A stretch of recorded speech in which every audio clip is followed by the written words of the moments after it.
Boa noite, irmãos, graça e paz. Eu quero agradecer a Deus pela oportunidade, pela vida de cada um que está conosco, aqui para aprender mais acerca do reino de Deus, para congregarmos. Eu quero convidar a igreja para se colocar de pé, aos irmãos que nos assistem através das redes sociais, que o Senhor possa falar com vocês também. Feche seus olhos. Senhor, nosso Deus e nosso Pai, nós te louvamos e te agradecemos pela oportunidade de mais uma vez estarmos aqui na tua casa, Senhor Deus, como igreja, como comunidade cristã, aprendendo mais acerca do teu reino, glorificando e exaltando o teu santo nome. Nós te pedimos, Pai, que teu Espírito Santo venha nos instruir, venha nos capacitar, venha nos dar forças para andar de acordo com a tua palavra, Pai. Nós te pedimos que o Senhor abençoe todas as famílias aqui representadas, aos irmãos que nos assistem através das redes sociais, que o Senhor possa abençoá-los e falar com cada um no seu íntimo. É o que te pedimos e te agradecemos no nome do Senhor Jesus. Eu convido, pode se sentar, irmãos, eu convido a equipe de louvor a estar com a oportunidade.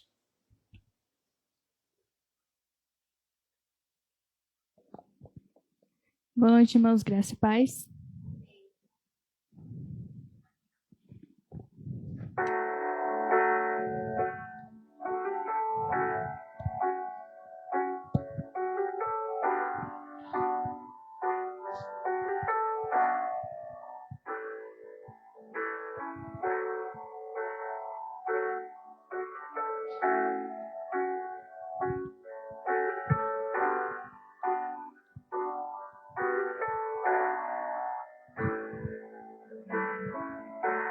Não se turbe vosso coração, crede em Deus e também em mim. Na casa de meu pai há muitas moradas.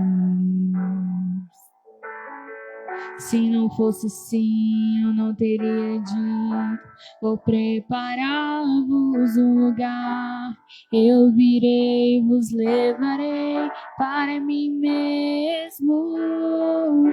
Vós conheceis o caminho para onde eu vou.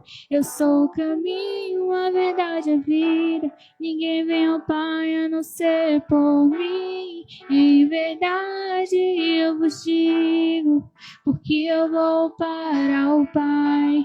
Mas aquele que crê em mim, obras maiores fará.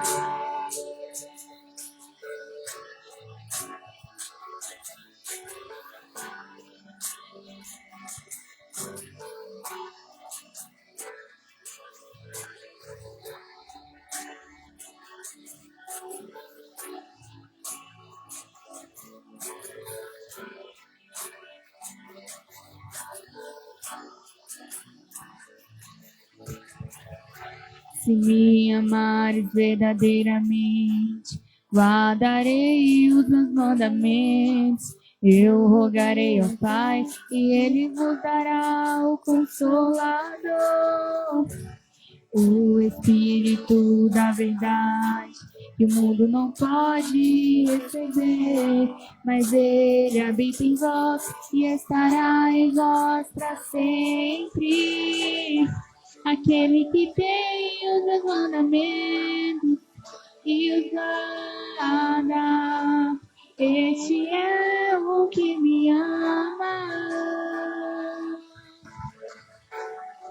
E se alguém me amar, será amado por meu Pai. Eu também o amarei e me manifestarei a Ele.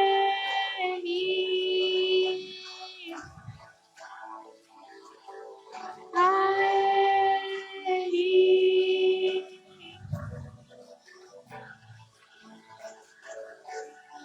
Quero te amar mais, Senhor. Quero te amar mais, Senhor.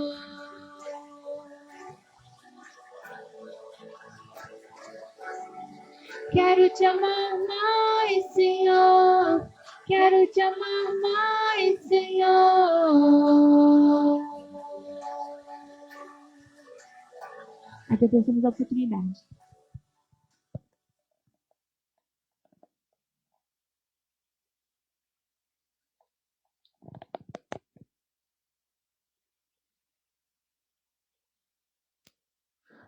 Amém. Graças a Deus. Irmãos, eu queria que vocês me acompanhassem na reflexão na carta de Paulo a Timóteo, na primeira carta. Eu trouxe uma pequena e rápida reflexão para apoiar o texto que o pastor Marconel irá trazer esta noite. O pastor vai falar sobre liderança, sobre pontos positivos e negativos do crente, do cristão, do líder. E isso é de suma importância, que nós tenhamos conhecimento para podermos identificar um líder genuíno, um líder que tem um chamado, um líder que tem uma responsabilidade com o reino de Deus, com a palavra de Deus. Na primeira carta de Timóteo, no capítulo 3, nós vamos ler do verso 1 ao 7. Diz assim, 1 Timóteo, capítulo 3, no verso de 1 a 7, diz assim: esta é uma declaração digna de todo crédito. Se alguém almeja o episcopato, de fato deseja algo excelente. É fundamental, pois, que o bispo seja irrepreensível, marido de uma só esposa, equilibrado, tenha domínio próprio, seja respeitável, hospitaleiro, capacitado para ensinar. Não deve ser apegado ao vinho, nem violento, mas amigável, pacífico, não amante do dinheiro. O bispo deve também governar bem sua própria casa, sabendo educar os seus filhos e lhes serem submissos com todo respeito. Porquanto, se alguém não sabe governar a sua própria casa, sua própria família, como poderá cuidar da igreja de Deus? Não deve ser recém-convertido, a fim de que não se ensoberbeça e caia na mesma condenação em que caiu o diabo. Verso 7. Também é necessário que tenha bom testemunho dos de fora, para que não seja envergonhado, nem caia na armadilha do diabo. Amém? Aqui Paulo, ele está instruindo Timóteo, seu aluno, seu discípulo na fé, seu filho na fé, como identificar problemas na igreja, como ser um bom líder. Eu gostaria de chamar a atenção para algumas palavras importantes aqui nesse texto. Quando Paulo diz que essa é uma declaração digna de toda aceitação, de todo crédito, é que ele está falando isso diretamente de Deus. Ele não fala de si só. Isso é algo que é relevante àqueles que frequentam a igreja, que são chamados ovelhas, os membros do corpo. Nós devemos que ter o cuidado em fazer essa observação. Porque, afinal de contas, o próprio Cristo diz, quando ele, lá em Apocalipse, ele se dirige às igrejas, ele chama o pastor de o anjo da igreja. Então, no mundo espiritual, existe ali uma autoridade dada por Deus para a pessoa estar naquele lugar. Isso não significa dizer que aquela pessoa não erre. Isso não significa dizer que aquela pessoa ela não seja um ser humano cheio de dores, de falha, de necessidade, como qualquer um. Se alguém almeja o episcopato, aqui é o pastoreado, é a mesma coisa. Ser bispo, pastor, aqui são sinônimos. Aqui ele está dizendo que a pessoa realmente deseja uma coisa boa. Mas nós sabemos que todo dom vem de Deus, não é isso, irmãos? No verso 2 ele diz assim, é fundamental, pois que o bispo, ou seja, que o pastor, seja irrepreensível, marido de uma só esposa, equilibrado, tenha domínio próprio, seja irrepreensível, hospitaleiro, capacitado para ensinar. Vocês já pararam para pensar em um pastor que se dirige à sua igreja, tem faltas no seu caráter, na sua conduta, no seu moral? Como que uma pessoa pode ter crédito para subir no altar e trazer a palavra de Deus, sendo que a palavra de Deus, 99% é correção para a igreja? É chamar a pessoa ao arrependimento, a olhar e reconhecer seu pecado e não pecar mais, sendo que o pastor ou líder não é um exemplo confiável. Nesse ponto de vista, eu quero chamar a atenção dos irmãos sobre o modo de viver do cristão que nós temos discorrido em cada pregação. Comportamento, modelo a ser seguido. Então, de fato, irmãos, aqueles que entenderam que foram de fato chamados para serem cristãos, aquelas pessoas não podem durar muito tempo enganando a si mesmo. Porque a obra não é do homem, é de Deus. Nós bem sabemos que tudo é permissão de Deus para um propósito. Assim como homens maus, quando Jesus veio morrer na cruz para o nosso lugar, existia dezenas e centenas de líderes religiosos que contrariam essa pregação, que eram de fato repreensíveis, que eram ambiciosos, gananciosos, que queriam se enaltecer diante da religião. Pessoas essas que foram condenadas pelo próprio Deus, pelo próprio Cristo. Então, no contexto da carta de João, o pastor Marconel vai falar sobre isso, sobre 2 modelos de liderança. E aqui eu trouxe na carta de Paulo a Timóteo, como nós devemos olhar para esse líder, como que ele deve ser, como que ele deve se portar. Aqui quando ele fala que ele deve ser irrepreensível, marido de uma só mulher, de uma só esposa, aqui, irmão, já cai por terra o pensamento da igreja que levanta mulheres como pastoras. Primeiramente, é impossível uma mulher ser marido de uma só mulher. Então não vou nem me delongar aqui. E ele continua dizendo que tenha domínio próprio. Não é incomum ver em igrejas sendo partidas, sendo fragmentadas, pastores brigam, abrem uma igreja em outro lugar, outro em outro lugar, muda o nome da placa, como se fosse uma empresa que você pode dividir as ações. No reino espiritual não é assim. O domínio próprio, irmão, que ele seja respeitado, ele tem que saber se controlar. Ele tem que saber como se portar, não somente, mas principalmente lá fora. Não somente dentro da igreja, mas principalmente lá fora. Sabe por quê? Porque quem vai falar mal da igreja são os não crentes. Os crentes são vistos e assistidos por todo o mundo. Você pode andar 1 légua certinho, mas se você errar 1 metro, você é condenado como cristão. Você é apontado como falso crente, como enganador, como mentiroso. Então aquela igreja cai em descrédito.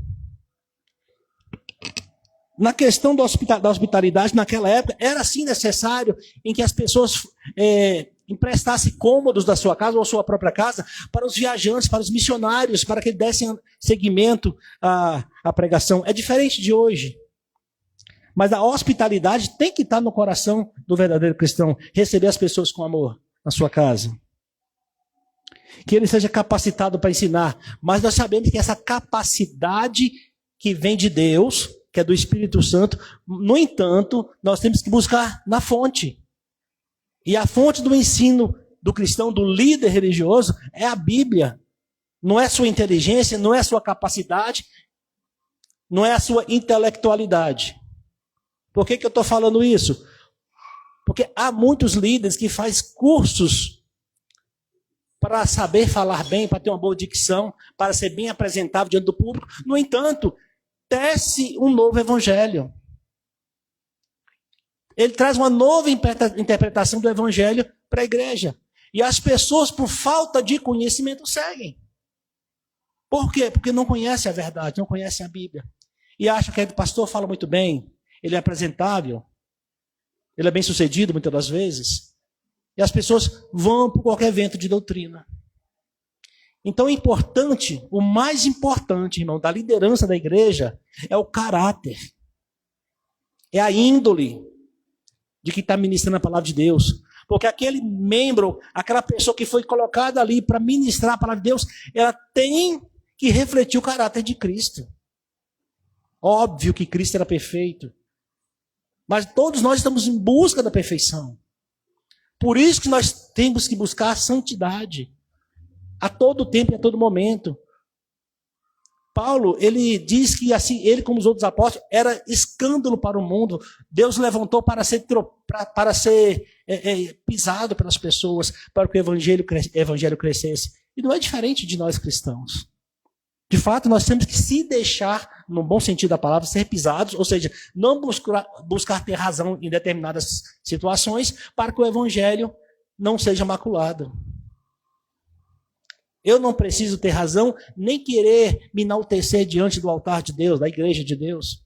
Nós sabemos que nós somos apenas o mensageiro, como o pastor Rafael costuma dizer, né? Nós somos apenas o que entrega o envelope. Nós apenas estamos lendo o que o Senhor deixou escrito para a tua igreja. Ele diz aqui, não deve ser apegado ao vinho, nem violento, mas sim amável, pacífico, não amante ao dinheiro. Ora, quem é que não sabe, irmãos, que para você ir na igreja hoje pregar, é pago. Tem pregadores que cobram milhões. Só vai se tiver passagem de avião, se tiver um quarto no hotel separado. Esquece que aquilo lá não é uma empresa, que não é para ganhar dinheiro. Nós aprendemos que é de graça receber, de graça dai. Nós estamos aqui para congregar, para ensinar uns aos outros, para aprender com os outros. Então, quando Paulo traz isso aqui, é para despertar a igreja. Interessante que essa mensagem aqui, eu já vi em diversas igrejas. No entanto, os pastores continuam fazendo isso e os membros continuam seguindo. Será que acha que a Bíblia é um livro qualquer? Será que quando a gente lê aqui que o pastor não deve ser violento, amigável, pacífico, não amante ao dinheiro, nós estamos falando por falar? Será que Deus não leva em conta isso? Ah, mas se Deus percebesse que tem algo errado naquela igreja, Deus já teria destruído. É assim que Deus age? Nós confundimos muitas das vezes o silêncio de Deus com a sua misericórdia. Deus é longânimo, tardio em se irar. Então as pessoas acham que Deus não está vendo, acham que Deus não está fazendo nada. A Bíblia diz que há tempo para todas as coisas. E o nosso tempo, como membro da igreja, é buscar a Deus. É nos preparar para o que está por vir. E o que está por vir, pastor, é celebrado todo domingo aqui, todo segundo domingo do mês, a vinda do Senhor. Esse é o intuito do cristão. O pastor também deve governar bem sua própria família, sabendo que educar seus próprios filhos a serem submissos com todo o respeito. Portanto, se alguém não sabe governar sua própria família, como poderá cuidar da igreja de Deus? Irmãos, a família é um plano de Deus, nós já falamos muito sobre isso. Ali é onde cada cristão exercita a sua fé, o seu conhecimento, onde ele desenvolve a sua maturidade. O marido com a esposa, o pai e a mãe com os filhos. É ali que você tem que ser primeiro aprovado. É ali a sua primeira escola cristã. A grosso modo, ou melhor dizendo, de todo modo, o homem, o chefe de família, ele por si só é pastor da sua casa. Ele é o sacerdote que recebe do próprio Deus, que abençoa sua esposa e a esposa de seus filhos, é assim que desce o poder de Deus. Então ele é o sacerdote da sua casa. Ele tem que ser modelo irrepreensível. Ele tem que ser o primeiro a buscar a Deus. Tudo que Deus abençoa na família, primeiro tem que passar pelo varão da casa. Ele é o alicerce. Ele é o sustento daquela casa. Não só fisicamente, mas como moralmente, espiritualmente. Porque foi assim estabelecido por Deus. Onde uma mulher lidera uma casa, não sei se vocês observaram, as coisas não andam bem. Não estou menosprezando a mulher, a pessoa da mulher, mas não é esse o papel. Deus chamou a mulher para ser auxiliadora, não para ser cabeça. E muitas das vezes a mulher quer que o marido seja cabeça. Mas o marido aprendeu que tem que ser cauda. Ele não quer tomar responsabilidade na liderança da casa. E a mulher, por ser um ser muito inteligente, ativa, toma frente. E as coisas vão de mal a pior. Embora eu esteja falando sobre liderança, isso se aplica também no casamento. Porque são princípios. Vocês lembram que na pregação de Romanos nós estávamos falando sobre crente forte e crente fraco? Coisas bobas, a gente não tem que dar atenção, mas princípios são inegociáveis, irmãos. Quando Deus diz que o homem é cabeça, erga-se. Toma posse da sua bênção, meu irmão. Busque a palavra de Deus para que você transmita sabedoria no seu lar, para que você edifique a sua casa. Mas, voltando ao texto, a preocupação de Paulo aqui é sobre a liderança da igreja. No contexto de João, Paulo vai dizer que havia determinado líder que era malquisto pelos membros, era mal falado, até pelo próprio apóstolo. Aliás, eles nem reconheciam o apóstolo, como enviado, como chamado de Deus. Como é que uma pessoa assim acha que ela está apta a dirigir uma igreja? É algo que nós devemos pensar. Quando a Bíblia diz que o casamento é único, só há separação após o divórcio, há pastores que separam, casam e diz que o sangue de Jesus na cruz é muito maior do que isso. Mas o próprio Cristo disse que Moisés só permitiu carta de divórcio por causa da dureza do coração do homem. Então o homem sempre busca um pretexto para tentar, entre aspas, escapar da palavra de Deus. Mas o próprio Deus disse que a palavra dele vai se cumprir até a última vírgula. Então é importante, irmãos, nós temos conhecimento de quem é que está ministrando a palavra de Deus. Como é que é a postura daquela pessoa? Se ela tem de fato compromisso com o evangelho ou não. Se de fato ela é um modelo na sua casa ou não. Se de fato ela está ministrando a Bíblia conforme o evangelho que está sendo anunciado pelos apóstolos ou não.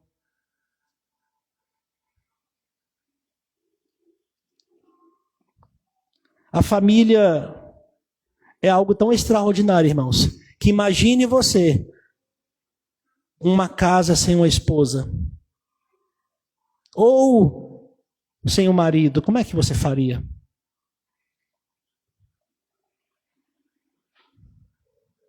Aqui quando Paulo diz a Timóteo que o líder ele não deve ser um recém-convertido, é porque de fato os recém-convertidos ainda estão tomando leite, ainda estão tentando entender como é que funciona o mundo espiritual. Eles estão aprendendo o que é de fato principal e secundário dentro da igreja. Há muita empolgação no recém-convertido. Há pouco conhecimento, há pouca maturidade espiritual para estar na liderança. É por isso que fala que não deve ser um recém-convertido, para que a pessoa não se ensoberbeça, o orgulho não tome conta dele. E olha que interessante, ele diz assim, para não ser recém-convertido, a fim de que não se ensoberbeça e caia na mesma condenação em que caiu o diabo. E qual foi a condenação que o diabo caiu, já que Paulo está tocando no assunto? Vaidade, orgulho. Eu quero, eu posso. Eu sei fazer. Não, eu sou o melhor pregador que tem aqui. Não, domingo só a igreja só enche quando eu venho. Eu consegui interpretar a Bíblia aqui de uma forma que ninguém nunca viu, nem os melhores pregadores dos últimos tempos. Isso é soberba, amor. Irmãos, cada pastor aqui, há um bom tempo, está trazendo uma carta.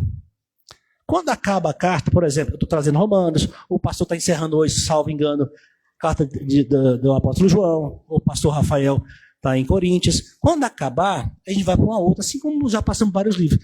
Quando nós passarmos por toda a Bíblia, sabe o que vai acontecer? A gente vai voltar, se assim Deus permitir. Não tem novidade na Bíblia, irmão. É uma repetição e mesmo assim o povo ainda erra. Tudo que nós estamos falando aqui já foi pregado dezenas de centenas de milhares de vezes, durante muitos e muitos anos. Mas o povo assim ainda erra. E quando eu falo povo, eu falo do povo de Deus. Eu incluo todo mundo. Então, irmão, nós não devemos nos vangloriar pelo fato de acharmos algo interessante na Bíblia que nos foi revelado por Deus. Você tem que se sentir um abençoado e devedor a Deus por essa revelação. Não que você foi escolhido por Deus para dar aquela revelação. A Bíblia é um livro de revelação. Dependendo da sua busca, da sua dedicação, Deus vai falar mais ou menos com você. Não é assim que a Bíblia diz que a fé vem no gotejar? A quem mais dá, a quem mais é dado, mais é cobrado. Então, se nós somos chamados para sermos cristãos, representantes de Deus, de fato nós vamos ser cobrados sim, irmãos. Então, o caráter do cristão deve ser irrepreensível.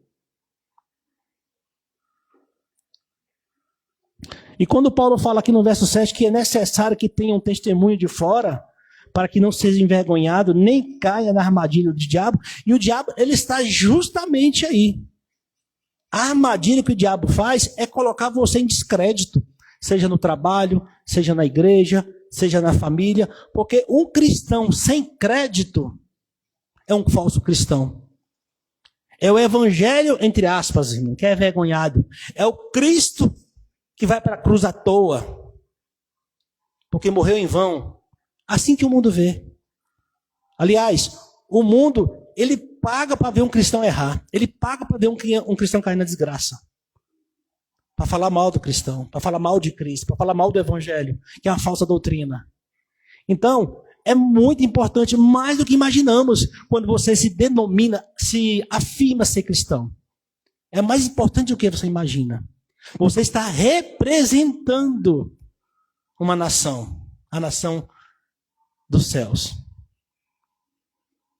Então é muito sério, irmão, quando alguém chegar para você e falar assim, qual é a sua religião? Quando você fala assim, eu sou cristão, essa sua resposta, ela traz uma grande responsabilidade. Você não tem mais o direito de fazer o que você fazia antes de conhecer a palavra de Deus. Você não tem mais o direito de achar que você é capaz de fazer qualquer coisa sem a permissão de Deus.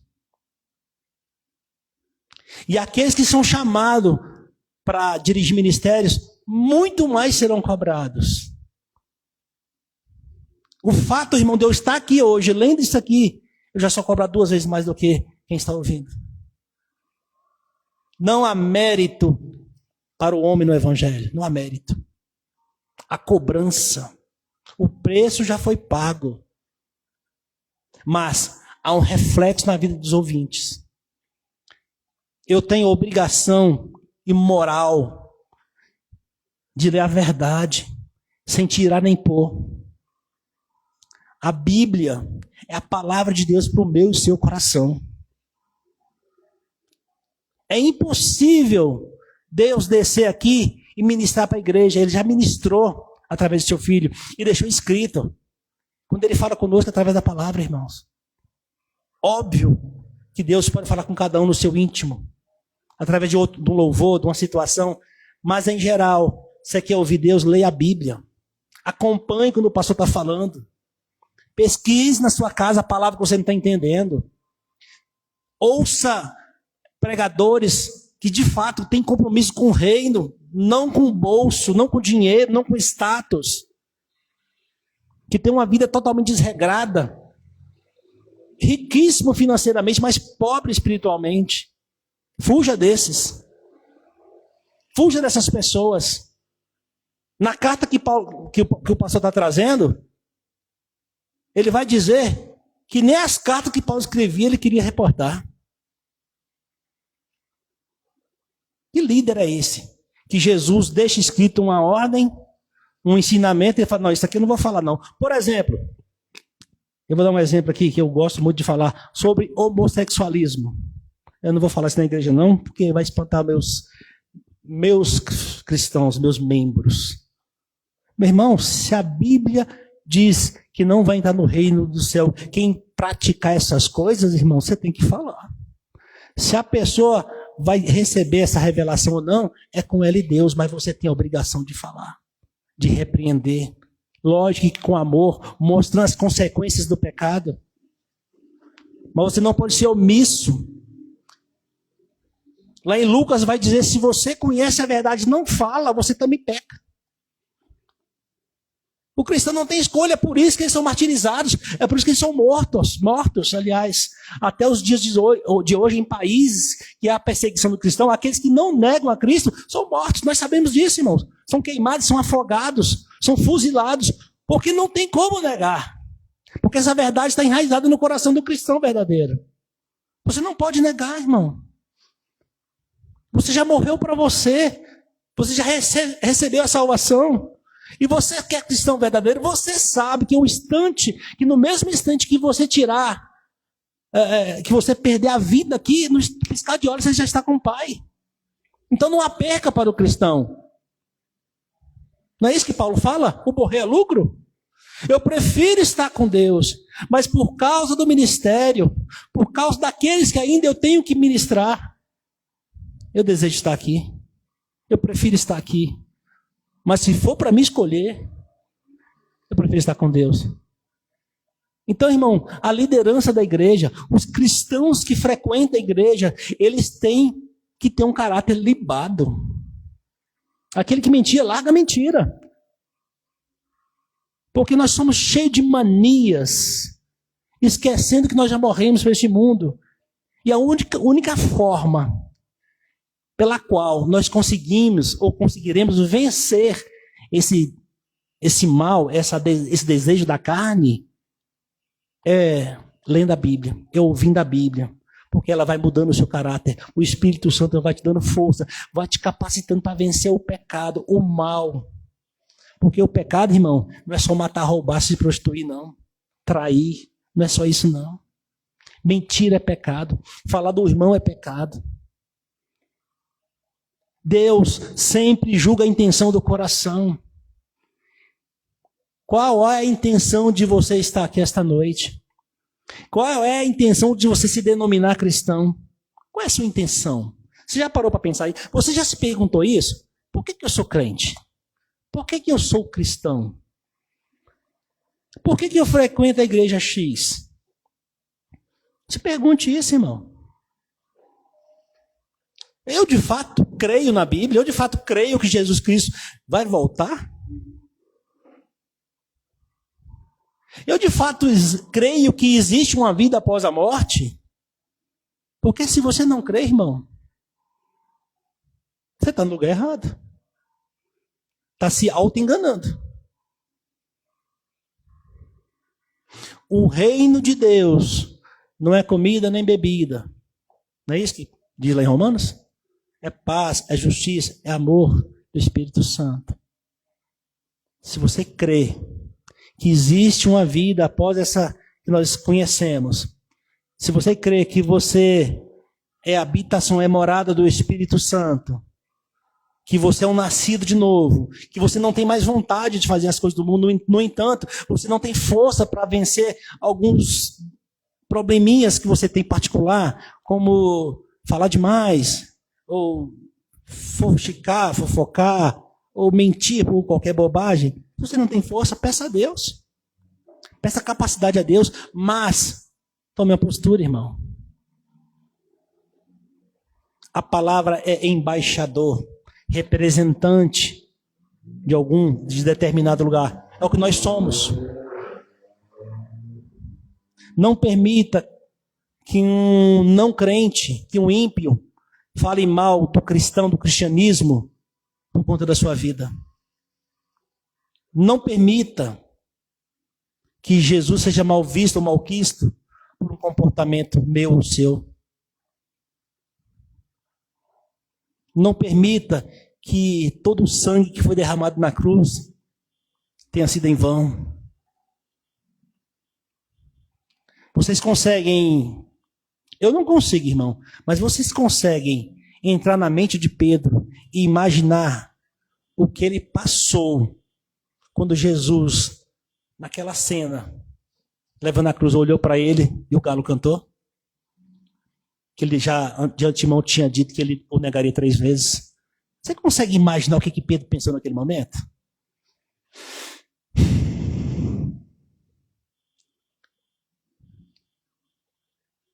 Jesus morreu por mim, morreu por você, quando a gente estava lá no pecado, cometendo delito, com a mão na massa. Ele olhou para mim e para você e nos escolheu. E falou assim, agora vocês vão ser novas criaturas. Eu vou mudar o coração de vocês. Vocês não tinham força para vencer o pecado. Vocês não tinham força para enxergar o certo e o errado. Mas agora eu vou capacitar vocês. Eu vou dar poder para vocês. Hoje nós cristãos, nós temos poder. Nós temos poder para vencer o pecado. Nós temos poder para vencer a vontade da carne. No entanto, a nossa carne quer pecar. Então essa luta, irmão, ela se tornou desigual. Porque antes a carne vencia. Agora o nosso espírito é muito mais forte. Por quê? Porque nós somos morada de Deus. Só que nós temos que nos esforçar para dar um bom testemunho para o mundo, para os nossos vizinhos, para os nossos familiares. Ser um crente maduro na fé, um crente conhecedor da palavra, não tropeçar em besteira, não discutir por causa de bobagem, porque um guarda um dia, o outro guarda determinadas coisas, que não influencia na salvação, que não influencia no crescimento. No entanto, tem tantos debates bobos. Igual determinada vez a pessoa falou para mim que não podia frequentar a igreja porque ela não foi batizada. Ela tinha que ser batizada primeiro. Ela achava que estava errado, porque primeiro ela aprendeu que tinha que ser batizada, porque se fosse batizada, nascia de novo. Você consegue tirar a dúvida dessa pessoa? Se ela parasse na sua casa hoje? Irmão, eu não vou na sua igreja porque eu não sou batizado. Eu não nasci de novo. É o batismo que faz com que você nasça de novo, irmão? Você tem conhecimento para tirar dúvida de alguém na rua? Porque eu sei que todos nós temos uma Bíblia em casa. Eu sei que é comum frequentarmos a igreja aos domingos. Mas você está pronto para um debate? Você está pronto se o Senhor mandar uma pessoa hoje para você dar uma palavra de salvação para ela? Você está pronto? Você está preparado? Mas antes dessa pessoa chegar até você, ela te enxerga como uma referência cristã? Ela olha para você e fala assim, aquela pessoa ali é uma pessoa de boa índole, de bom caráter. Ela vive o evangelho. Eu vou buscar ela, eu vou procurar tirar minhas dúvidas com ela, eu vou desabafar com ela, eu vou pedir um apoio, uma oração. Alguém já pediu para você orar? Porque confia em você como cristão. Você é capaz de responder isso para você? Eu não vou perguntar como as pessoas te veem, como a Bíblia está falando aqui, ó, que dê bom testemunho para os de fora. Eu quero que você responda como é que você é. Você dá um bom testemunho para você mesmo? Eu queria encerrar, mas que a gente pensasse nisso. Isso é sério. Esses homens que escreveram a Bíblia, eles não morreram em vão. Eles viram algo que nós não conseguimos enxergar hoje. Eles vivenciaram algo que nós não conseguimos vivenciar hoje. Porque nós somos uma geração incrédula. No entanto, nós fomos chamados por Cristo também. Porque não é por força, não é por mérito. É por graça. Então, irmão, que valorizemos esse chamado. Valorizemos essa graça. Esse amor imerecido. Amém? Eu agradeço pela oportunidade. Convido a equipe de louvor. Irmão Franco, por favor. Se você puder olhar pelo pastor Rafa Marcandel.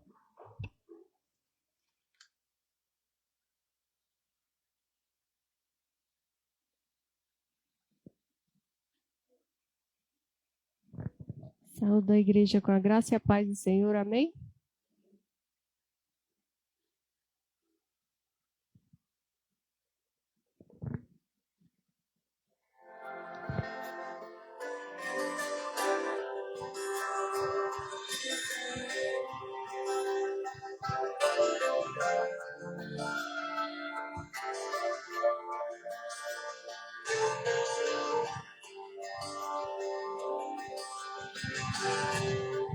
Pra te adorar, Senhor,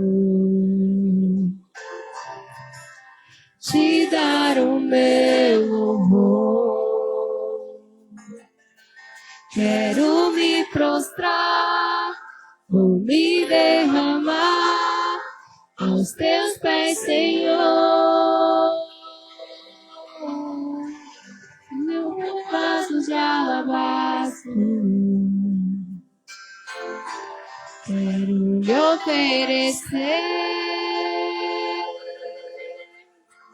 Me humilho aos teus pés, porque santo tu és, e meu louvor receber.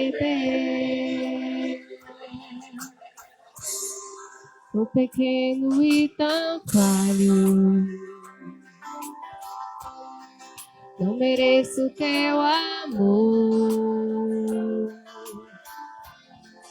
mas eu sei que mesmo assim o Senhor cuida de mim, um tão pobre pecador. Purifica as minhas vestes, com teu sangue remidor. Me ajude a ser fiel, eu quero chegar no céu e te abraçar, Senhor, pra te adorar, Senhor, te dar o meu louvor. Quero me prostrar, vou me derramar aos teus pés, Senhor. O meu vaso de alabastro, quero lhe oferecer. Me humilho aos teus pés, porque santo tu és, vem meu louvor receber. Sou pequeno e tão falho, não mereço teu amor, mas eu sei que mesmo assim o Senhor cuida de mim, um tão pobre pecador. Purifica as minhas vestes, com teu sangue remidor. Me ajude a ser fiel, eu quero chegar no céu e te abraçar, Senhor, pra te adorar, Senhor, te dar o meu louvor. Quero me prostrar, vou me derramar aos teus pés, Senhor. O meu vaso de alabastro, quero lhe oferecer. Me humilho aos teus pés, porque santo tu és, e meu louvor receber. Agradecemos a oportunidade.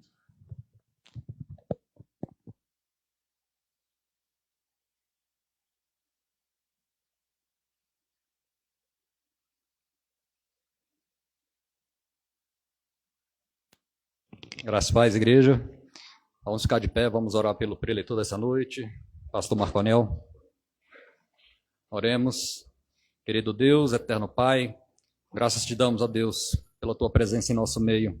Nós te pedimos nesse momento, ó Deus, a capacitação do teu Santo Espírito para que nós continuemos a ser ministrados através da tua palavra. Continue, ó Deus, abrindo o nosso entendimento, que nós possamos, ó Deus, colocar dentro do nosso coração, dentro do nosso entendimento as tuas palavras e ser guiadas por elas. Abençoa, Deus, a vida do pastor Marconel, que ele possa continuar o crescimento espiritual, que ele possa ser capacitado a cada dia mais, que ele tenha um entendimento, ó Deus, vindo dos céus, para transmitir as tuas verdades ao teu povo. abençoa a sua casa, a sua família e livre do mal, é o que nós te pedimos em nome de Jesus. Amém.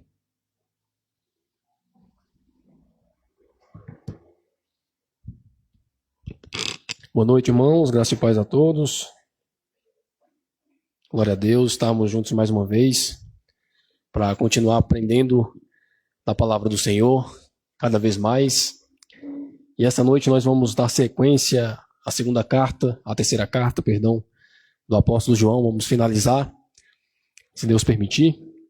E o tema dessa noite o pastor Júnior já trouxe: exemplos positivos e negativos de cristãos, né? Dentro do contexto aqui da carta, para um líder, mas na aplicação principal de hoje, aplicação prática para a nossa vida, para cada um de nós que nos identificamos com Cristo, que somos verdadeiros cristãos, que falamos que somos regenerados. Então essa aplicação vai para nós também. Para nós lembrarmos da terceira carta do apóstolo João. João escreve a um homem chamado Gaio, e ele o identifica como servo verdadeiro, como alguém que ama a verdade e que anda no caminho da verdade, que diz ou professa ser um verdadeiro cristão, e não só diz, mas também vive aquilo que prega. E nós vimos que do verso 1 até o verso 8 ele fala sobre Gaio, fala como Gaio ele é um homem exemplar, como ele tem um bom testemunho para os de fora. Nós vimos isso na última pregação a respeito de João, terceira carta de João. Hoje nós vamos ler do verso 9 ao 14, finalizar a carta, e nós vamos identificar, antes de começar, que ele vai fazer uma transição de um líder, ou de uma pessoa acolhedora, que era hospitaleira, que tinha um bom testemunho, que é Gaio, para um homem totalmente diferente, que nós vamos ver que é Diótrefes, né? Ele vai chamar esse irmão ou nem melhor, ele nem chama de irmão, mas de uma pessoa que se coloca à frente da igreja, com uma autoridade na igreja, e que acaba expulsando irmãos, acaba querendo preeminência, acaba não se portando como um verdadeiro cristão. Ele vai falar a respeito desse homem, e vai falar também a respeito de Demétrio, um outro homem dentro dessa igreja, que, assim como Gaio, é um homem exemplar, um homem também que anda segundo a verdade. Então ele trouxe 3 personagens nessa última carta. Gaio, nós vamos falar hoje sobre Demétrio e sobre Diótrefes, né? 3 nomes gregos, né? 3 homens na igreja de Éfeso lá, que infelizmente nem todos eles viviam como foi ensinado pelo apóstolo João, né? Nós vamos ver que ele vai fazer essa abordagem falando sobre Diótrefes ali, que era um líder soberbo. Ele vai falar que Diótrefes ele não era um homem que aprendeu a servir, né? A gente vai ver tudo isso nesse finalzinho desta carta de João, e vamos tentar trazer algumas aplicações para nós como igreja, principalmente para quem se considera líder, né? Principalmente para quem se considera pastor. Acredito que por isso que o pastor Júnior trouxe a pregação dele, ou a exposição dele, em 1 Timóteo, falando justamente sobre a pessoa que almeja ser bispo, que almeja o episcopato, né? Ou seja, a pessoa que almeja ser pastor, porque realmente estão linkados os temas. Eu vou ler aqui do verso 8, do verso 9 até o verso 14, na versão da King James. Os irmãos podem acompanhar com a versão que tiver em casa ou que trouxe, vai conseguir identificar também, tá? Verso 9 diz assim: escrevi à igreja, mas Diótrefes, que ama ter preeminência entre eles, não nos recebe. Por isso, se eu for, lembrar-me-ei dos feitos que ele realiza, proferindo contra nós palavras maliciosas. E não contente com isto, não recebe os irmãos, e impede os que querem recebê-lo, e os expulsa da igreja. Amado, não sigas o que é mal, mas o que é bom. Aquele que faz o bem é de Deus, mas aquele que faz o mal não viu a Deus. Demétrio, porém, tem bom testemunho da parte de todos os homens, e da parte da própria verdade. Sim, e também nós testemunhamos, e vós sabeis que o nosso testemunho é verdadeiro. Eu tinha muitas outras coisas para escrever, mas não irei escrever-te com tinta e pena. Mas acredito que ver-te-ei brevemente, e falaremos face a face. Paz seja contigo, nossos amigos te saúdam, saúdam os amigos nome por nome, ou em algumas traduções, saúdam os amigos por nome. Amém? João escreve a Gaio, e a essa carta endereçada a Gaio, ele fala de Gaio, traz as características de Gaio, nós já falamos sobre isso, e ele cita mais dois personagens. Ele vai falar sobre Diótrefes e vai falar sobre Demétrio. Provavelmente esses três líderes ou três cristãos ali que de alguma forma exerciam algum tipo de liderança na igreja viviam juntos. Eram três homens que provavelmente conduziam uma congregação. Desses três homens, a maioria, no caso os dois citados aqui como Gaio e Demétrio, são positivos, são citações positivas, são bons testemunhos. Mas Diótrefes é um homem que ele cita como alguém que não quer receber as pessoas que é enviado por ele. E que, além disso, professa palavras mentirosas. E nós vamos ver isso verso a verso aqui. Verso 9 ele diz: escrevi à igreja, ou seja, eu escrevi uma carta à igreja. Escrevi uma fundamentação. É assim que os apóstolos faziam no início ali do ministério. Eles encaminhavam cartas, encaminhavam escritos para fundamentar, para trazer exortações, para trazer consolo às igrejas. E ele diz: eu escrevi à igreja, mas Diótrefes, que ama ter preeminência entre eles, não nos recebe. Olha a primeira informação que ele traz desse homem, desse líder. Talvez um pastor, talvez não seja pastor, mas seja alguém que exerce liderança naquela igreja. E a primeira coisa que nós identificamos é que esse homem ele é amante da preeminência. O que é ser amante da preeminência? Ele ama ter preeminência. É um homem que gosta de ser o primeiro em tudo. É uma pessoa que quer ser aquele a ser exaltado, aquele que é o líder e que, além de ser líder, ele manda em todo mundo. Que ama ter essa preeminência, ser o primeiro em tudo. A expressão gosta de exercer a preeminência, ou ama a preeminência, que significa isso, querer ser o primeiro. Desejar a liderança e orgulhar-se dessa posição. E não só amar essa posição, mas exercer essa posição muitas vezes de forma incorreta. É o que ele estava fazendo, de acordo com o apóstolo João. Perceba, Diótrefes aqui, ele gostava do quê? Dos holofotes. Ele ama isso. E é interessante porque nós vivemos num mundo desta forma. Talvez hoje muito mais do que antes, porque antes as pessoas elas amavam esses holofotes, amavam esses cargos de liderança, mas não era um cargo que era explícito exteriormente ou de forma muito grande como é hoje. Hoje há pessoas, através das redes sociais, que conseguem ter um holofote maior, conseguem ter um marketing maior, vamos dizer assim. E existem muitos líderes e muitas pessoas na igreja que amam isso. Ama esse holofote, ama essa preeminência. E faz com que esse amor a isso, que é um amor pecaminoso, nós vamos ver isso, acaba levando essa pessoa a pecar. Acaba levando essa pessoa a errar. Então, no caráter e na conduta, esse homem chamado Diótrefes, ele era totalmente diferente a quem? A Gaio. Nós vimos que Gaio ele era um homem o quê? Que amava a verdade e andava na verdade.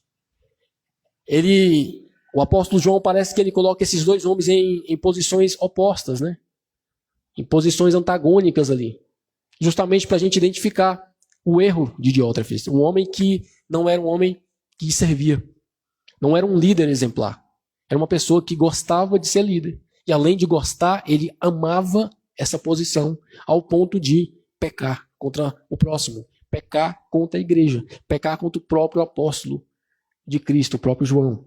Escrevi à igreja, mas Diótrefes, que ama ter preeminência entre eles, não nos recebe. Você imagina o que é uma pessoa ter tanto amor à liderança que chega a rejeitar as orientações do próprio apóstolo de Cristo, A pessoa ama tanto a sua liderança que chega a rejeitar, chega a ser omisso ou de alguma forma a anular os ensinamentos do apóstolo. Se a gente olhar para Diótrefes, a gente fala, não, mas como pode uma pessoa fazer isso? Como pode uma pessoa ter o escrito de um apóstolo e não receber? É isso que acontece hoje em dia com as pessoas que pregam totalmente diferente dos escritos apostólicos. As pessoas que amam a sua liderança, amam ser os primeiros, amam ser líder da sua igreja, que levam uma doutrina diferente daquelas dos apóstolos. O contexto aqui é diferente, mas continua com o mesmo erro. Muitos pastores amam a sua liderança, que precisam criar um evangelho ou precisam trazer uma resposta incorreta do evangelho às pessoas que estão ouvindo para continuar com a sua liderança, muitas vezes incorreta. Este era o caso de Diótrefes e este é o caso de muitos líderes, muitos cristãos hoje, né, ou muitas pessoas que se dizem cristãos. Perceba que o verbo aqui está no presente, ou seja, ele ama. Isso é continuamente. Isso aqui não é que ele amou, não é que ele errou.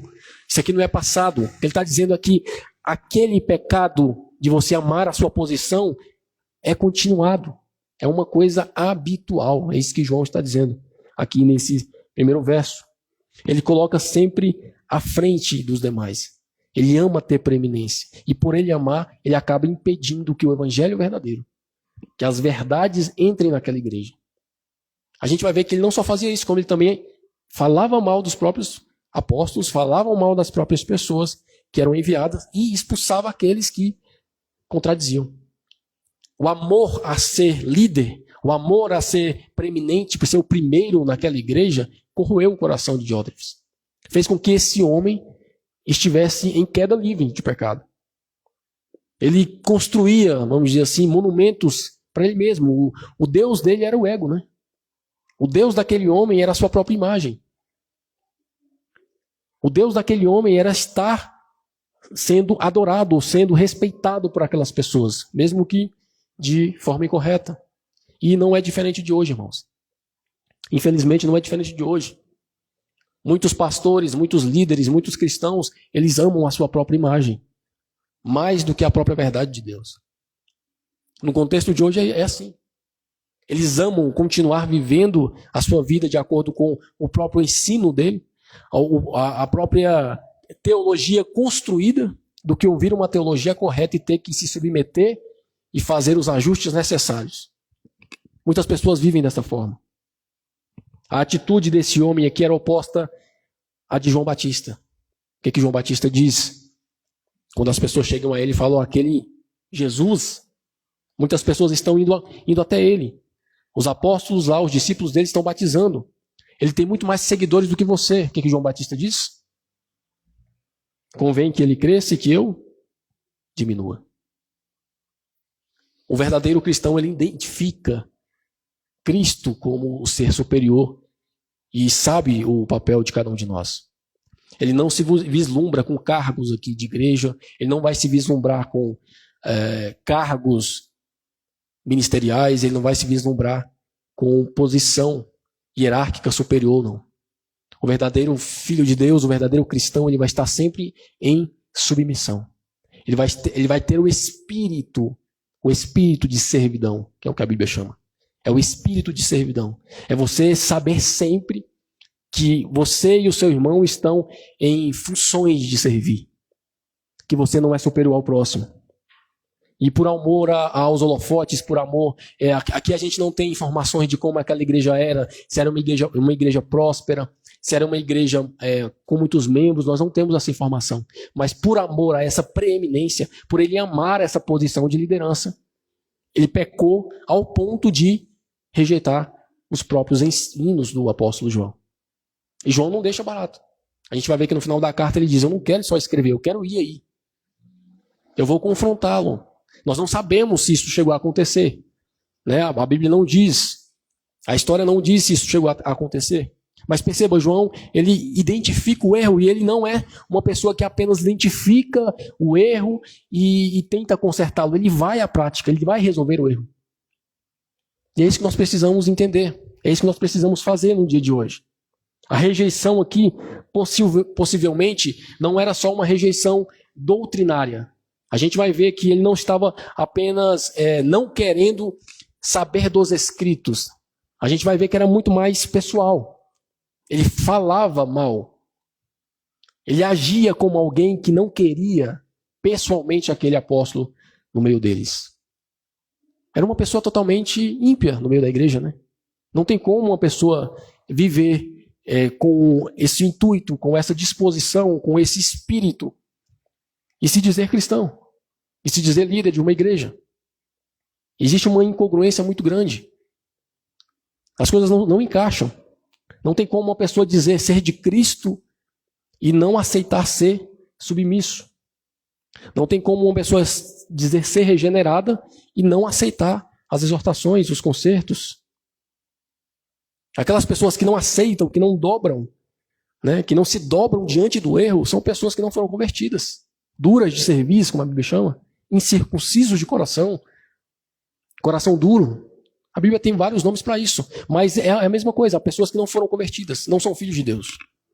Por isso que ele vai dizer aqui, no meio da carta, que aquele que faz o bem é de Deus e aquele que não faz, ou aquele que faz o mal, nunca viu a Deus, ou não viu a Deus. Existe essa diferença. Então ele não compartilhava aqui o propósito do Evangelho. Pelo contrário, ele dividia. A gente viu que em Colossenses 1,18 vai dizer que em todas as coisas Cristo tivesse a primazia. Esse é o fundamento do cristão. Em todas as coisas da nossa vida. O apóstolo Paulo vai dizer em Colossenses que Cristo tem que ser o primeiro. Deus reuniu todas as coisas para que Cristo fosse o primeiro. Para que Cristo tivesse a primazia. E é isso que nós temos que ter em mente. A partir do momento que eu coloco o meu cargo, a minha vontade, o meu ego, muitas vezes as minhas vontades, né, as minhas disposições à frente daquilo que é Cristo, eu estou agindo de forma idólatra, estou agindo de forma incorreta, estou pecando. E é isso que esse homem fazia. Ele queria ter a preeminência em tudo. Ele tinha amor próprio, secreto. E esse amor próprio, secreto, pecaminoso, o corrompeu. O fez cair. E João viu aqui um momento de ensino, né? Um momento de exortação, e ele diz isso a Gaio. Provavelmente, muitos estudiosos vão dizer que Gaio, como a carta foi endereçada para ele, Gaio depois deve ter lido. Gaio também pode ter chamado para conversar. Gaio pode ter tentado resolver, né? Mas o que nós sabemos aqui, irmãos, é que esse homem ficou marcado por alguém que ama a posição. Um homem egoísta, egocêntrico, né? Ama a preeminência. O verso 10 vai dizer o seguinte.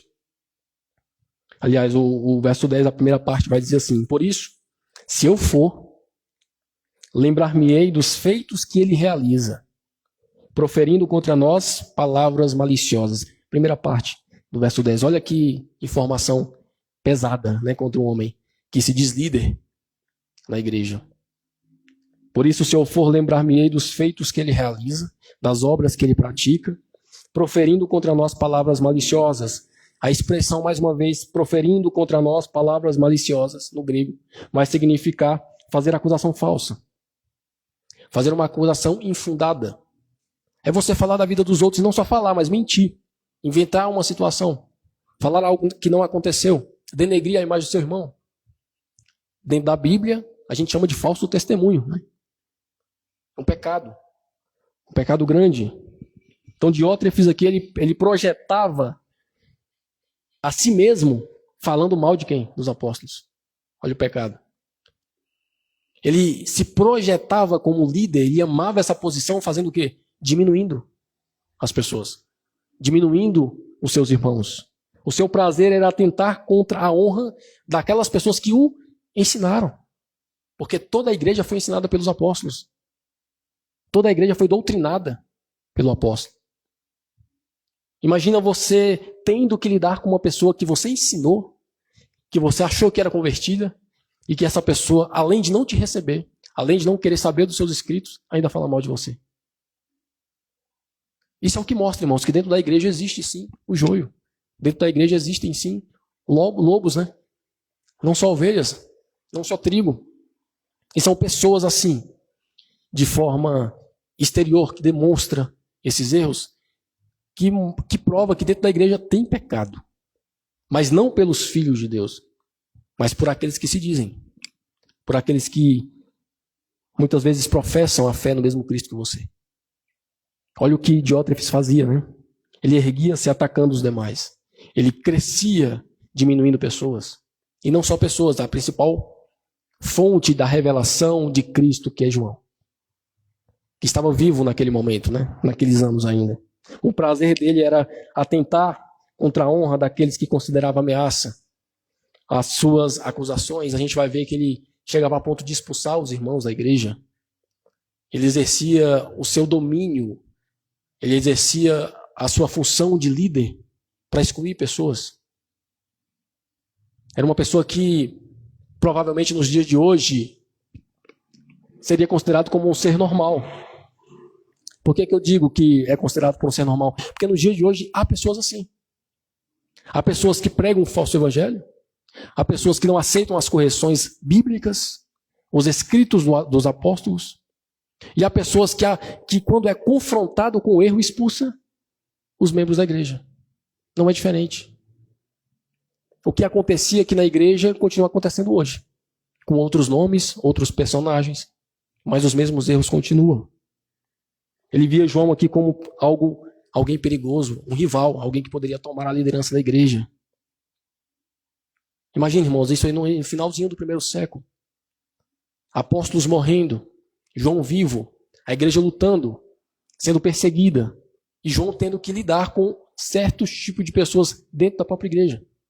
Além de correr, fugir, se esconder do Império Romano, de Nero naquela época, João tinha a preocupação de escrever, de doutrinar e de lidar com esse tipo de gente. Pessoas que estavam dentro da igreja e, amar a sua posição, amar o seu ego, destruir reputações. Isso é importante a gente entender. Porque, infelizmente, isso também acontece na nossa igreja, nos nossos dias. Não são poucos líderes que fazem isso, que pregam um evangelho diferente, que pregam um evangelho errado, um falso evangelho, não aceita a correção e ainda expulsa quem os corrige. É isso que acontecia nessa igreja. Era importante João escrever, era importante João destacar, era importante João falar a Gaio, que sabia desse homem, que sabia dessa pessoa, que fazia essas coisas dentro da igreja, porque ele precisava proteger essa igreja.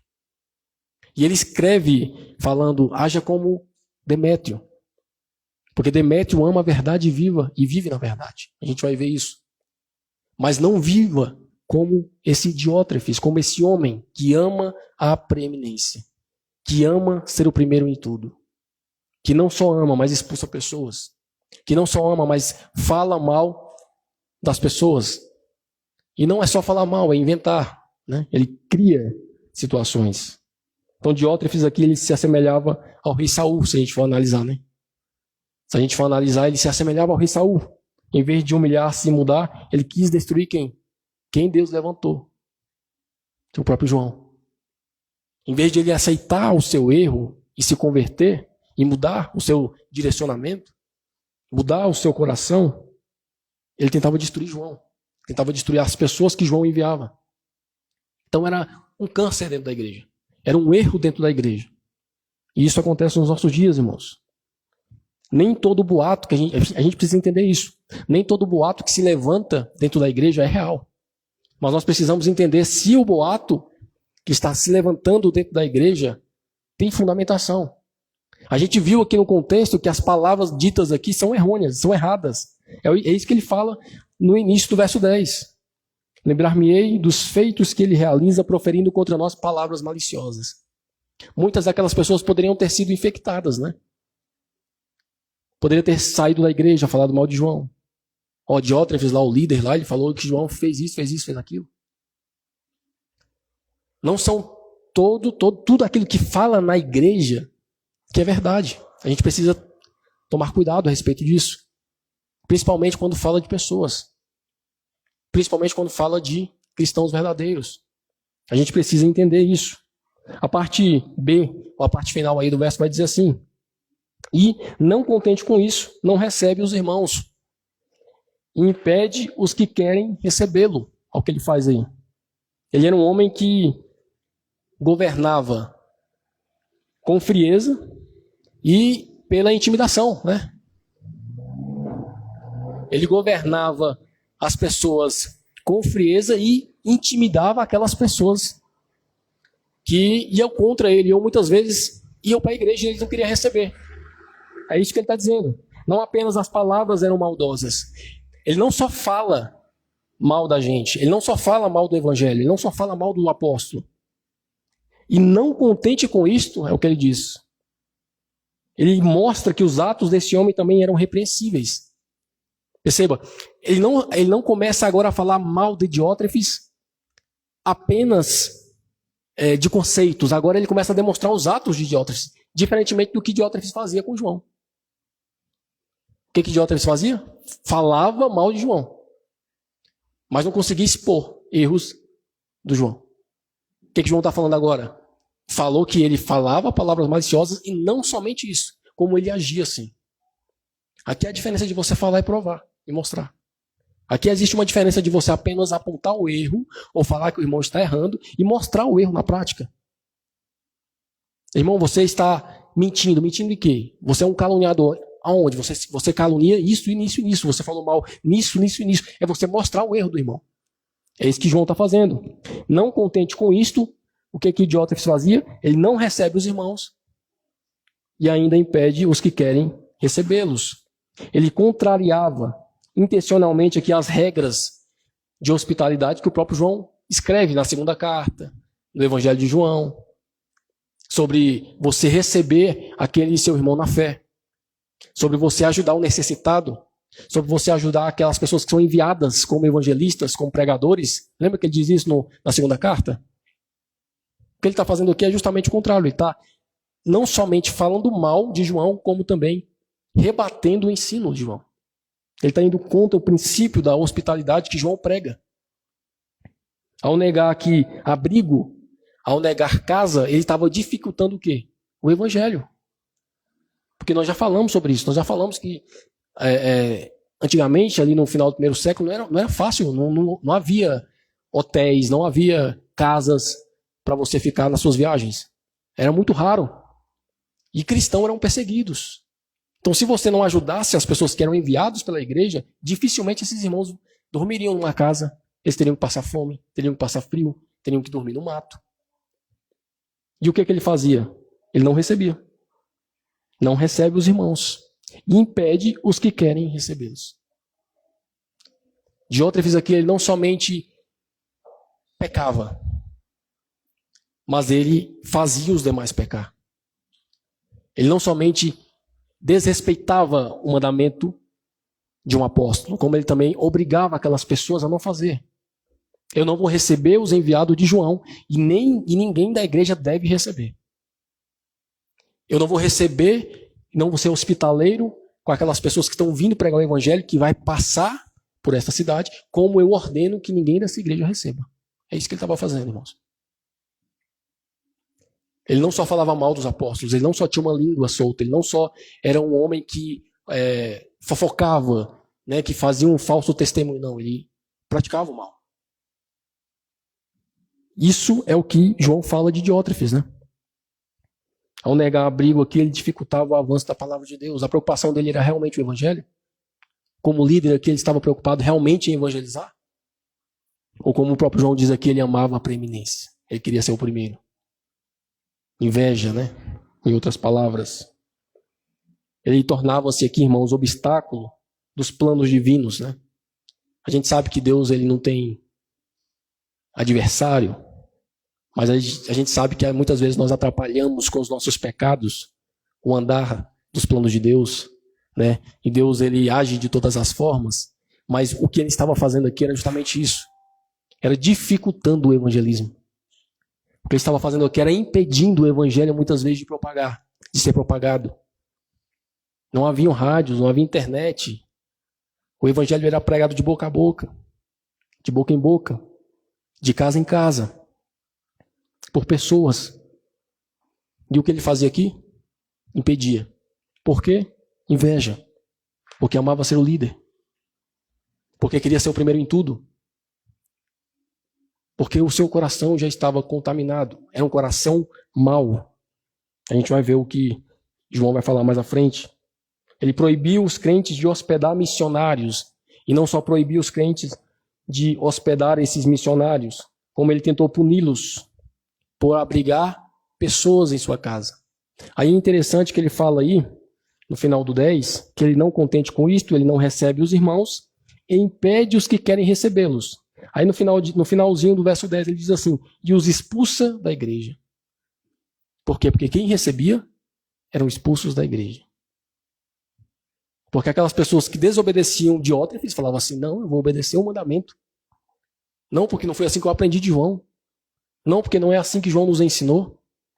Não, porque se não for desta forma, o evangelho ele não é propagado de todas as formas, ele não vai até os confins da terra, então eu vou receber essas pessoas que são enviadas.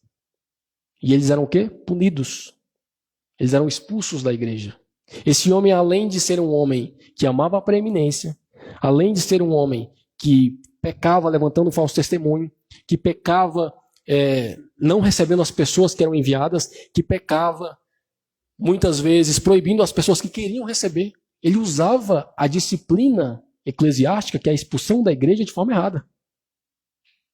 Nós sabemos que a disciplina eclesiástica de expulsão, nós já falamos sobre isso, é o último caso. E não tem nada a ver com a desobediência à ordem bíblica. Porque existe um processo de expulsão, nós já falamos sobre isso. Os pastores aqui, os irmãos que participaram do estudo de teologia pastoral, lembram disso. Que existe um processo, que você precisa chamar seu irmão com o erro. Quando seu irmão não aceita o erro, você chama mais uma testemunha. Quando você e sua testemunha vai e o seu irmão não aceita o erro, você chama mais uma testemunha. Quando essa pessoa não aceita, você leva para a igreja. Quando a igreja não aceita, quando a igreja repreende e esse irmão não aceita, ele tem que sair. Existe um processo. E não tem nada a ver com a desobediência de Diótrefes. Perceba que ele usa a disciplina aqui de forma errada para o seu próprio bem. Você não vai fazer o que eu estou fazendo, o que eu estou falando, então eu vou te expulsar da igreja. Para Diótrefes, irmãos, era mais importante obedecer a ele do que obedecer o mandamento de um apóstolo. E para muitos líderes hoje é assim. É mais importante você obedecer o líder, aquilo que ele ensina, do que você obedecer a Bíblia. Aquilo que o Novo Testamento ensina. E que muitas vezes você é expulso da igreja, muitas vezes você é desligado da igreja, porque você não está obedecendo ao líder e não a Deus. Porque você não está obedecendo ao pregador, ao pastor, e não à igreja. E não ao evangelho. Perceba, ele foi um líder o quê? Totalitário. É um ditador daquela época, né? Uma pessoa que, se não fizesse o que ele queria, tinha que sair da igreja. Se não pensasse como ele pensava, tinha que sair da igreja. Se não obedecessem o que ele ordenava, tinha que sair da igreja. Os irmãos eram excluídos, não por desobedecerem a palavra de Deus aqui. Eles eram excluídos porque não se submetiam à sua autoridade errônea, à sua ordem infundada. Era isso que acontecia. A disciplina bíblica, nós precisamos entender, ela não é a arma utilizada para expulsão por desobediência do líder. Ou por desobediência ao que o líder está falando. A desobediência, a disciplina bíblica, ela é utilizada quando o irmão está em pecado, quando o irmão fala algo ou faz algo que não está de acordo com a palavra de Deus. Eu nunca posso expulsar um irmão por pensar diferente de mim. Eu nunca posso expulsar um irmão por desobedecer aquilo que eu falo. Porque eu não sou a autoridade é Cristo. É isso que eu preciso entender.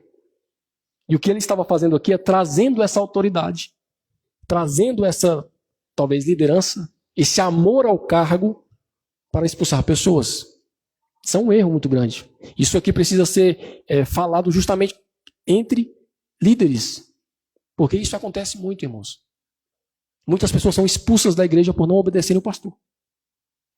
Por não fazer aquilo que o pastor mandou. Muitas vezes até que obedecendo a própria palavra de Deus, desobedecendo o que o pastor diz. Ou não entendendo o porquê que o pastor falou algo que não está na Bíblia. As pessoas são expulsas. Líderes assim agem como Diótrefes. Líderes assim são chamados de filhos do diabo, que é o que João chama esses falsos pastores, falsos mestres na sua primeira carta e na sua segunda carta. Perceba como é importante a gente entender isso. Nós não podemos pegar o cargo de liderança, nós não podemos utilizar a igreja como algo autoritário e disciplinador para fazer as nossas próprias vontades. Pelo contrário, nós temos que servir. Nós temos que nos colocar num papel de irmãos, de coiguaus, né? De pessoas iguais, de pessoas que estão no mesmo patamar. Não há diferença entre Diótrefes aqui e Gaio. Não há diferença entre Diótrefes aqui ou qualquer outro irmão daquela igreja. O cargo que ele exercia, né, é um cargo, é algo humano, criado para a igreja visível. Mas para Deus, todos nós somos filhos. Todos nós estamos linkados em Cristo, nós somos corpo de Cristo. E Diótrefes ele não entendia desta forma. Aí no verso 11 e 12, ele vai começar a falar para Demétrio e vai começar a dar exortação à igreja, principalmente a Gaio. Ele vai dizer no verso 11: Amado, não sigas o que é mal, mas o que é bom. Aquele que faz o bem é de Deus, mas aquele que faz o mal não viu a Deus. O que ele está falando aí é que Gaio não deveria imitar Diótrefes, mas Demétrio. Ele vai falar Demétrio daqui a pouco. Não imite Diótrefes, não imite esse homem que é ganancioso. Imite, pelo contrário, Demétrio, que é um homem que anda na verdade. Ou seja, naquela igreja tinha exemplos ruins, mas também tinham exemplos bons, né? Naquela igreja havia exemplos de líderes ruins, mas havia um exemplo bom a ser seguido. Isso é importante a gente entender. A igreja por si só, como membro, como corpo de Cristo, ela não tem só pessoas ruins, ela tem pessoas boas. Ela não vai ter só pessoas perfeitas, ela vai ter pessoas imperfeitas. Cabe ao cristão verdadeiro seguir a palavra de Deus e identificar o seu modelo, os seus exemplos. Saber aquele que está pregando a verdade, aquele que está vivendo a verdade ou não. Olha o que ele fala. Primeiro praticava o mal. Quem? Diótrefes. O segundo, que é Demétrio, ele pratica o bem. É o que ele fala aí no verso 11. Não sigas o que é mal, mas o que é bom. Ele vai trazer um motivo, né? Por quê? Porque aquele que faz o bem é de Deus. Interessante que aqui ele não está falando que é aquele que diz fazer. É aquele que pratica o bem. Aquele que pratica o bem é de Deus. E aquele que faz o mal não viu a Deus. Aqui não, que não é de Deus, é porque a pessoa não conhece a Deus ainda. Aquele que faz o mal, ele nunca viu a Deus. Não tem como a pessoa ver a Deus e praticar as condutas de Diótrefes. Não tem como a pessoa ver a Deus e fazer o que Diótrefes estava fazendo. É isso que João está falando dentro do contexto. Praticar o mal é evidência de uma não conversão. Praticar o bem é uma evidência de conversão. Praticar o mal é uma evidência de que você não foi convertido. Que o seu coração não foi mudado. Que você não foi feito nova criatura. Praticar o bem mostra que você viu a Deus. Mostra que você conhece a Deus. Porque Deus é luz. João diz isso. Porque Deus não é trevas. Porque Deus é amor. Porque Deus é bondade. Então, se você pratica o bem, isso mostra que existe uma semente no seu coração. Que existe uma transformação no seu coração. Lógico que tudo isso linkado ao Evangelho, né? Eu não estou falando aqui só de caridade, eu estou falando de algo linkado ao Evangelho, ligado ao ensino de Cristo. Então, líderes sedentos de poder, eles são péssimos exemplos. Líderes sedentos de poder, eles devem ser olhados e devem ser identificados e rejeitados como exemplo. É isso que João está dizendo aqui. Não olhe para um líder hoje pela popularidade, pelos milagres que ele faz, pelo tanto de seguidor que ele tem, pela sua conversa mansa, não. Olhe para aquilo que ele prega e pelo aquilo que ele vive. E não tenha líderes que não pregam a verdade de Deus e que não vivem a verdade de Deus como exemplo. É o que João está falando, que serve para nós hoje. Pelo contrário, nós temos sim pessoas que podemos olhar, podemos admirar e podemos seguir. Porque há neste mundo filhos verdadeiros de Cristo. Há nesse mundo modelos. Nós sabemos que o maior modelo é o próprio Cristo, né? Mas o próprio Paulo diz, imitai-me. Imitai a mim, porque eu imito a Cristo. Existe no mundo pessoas que você pode olhar e falar, eu vou seguir uma pessoa, ela é bíblica, ela é correta, ela faz o bem, e este modelo eu posso seguir. Existem sim, irmãos. E é isso que João está dizendo. não sigas o que é mal. Dentro do contexto, não sigas Diótrefes, mas siga o que é bom. E ele vai falar no verso seguinte aí, justamente sobre Demétrio. Verso 12. Primeira parte ele diz assim: Demétrio, porém, ou seja, Demétrio, pelo contrário, né? Tudo aquilo que eu falei de Diótrefes, pelo contrário, Demétrio é diferente. É o que ele vai dizer. Demétrio, porém, tem bom testemunho da parte de todos os homens. A primeira parte ele diz isso. Ou seja, os membros da igreja o conheciam.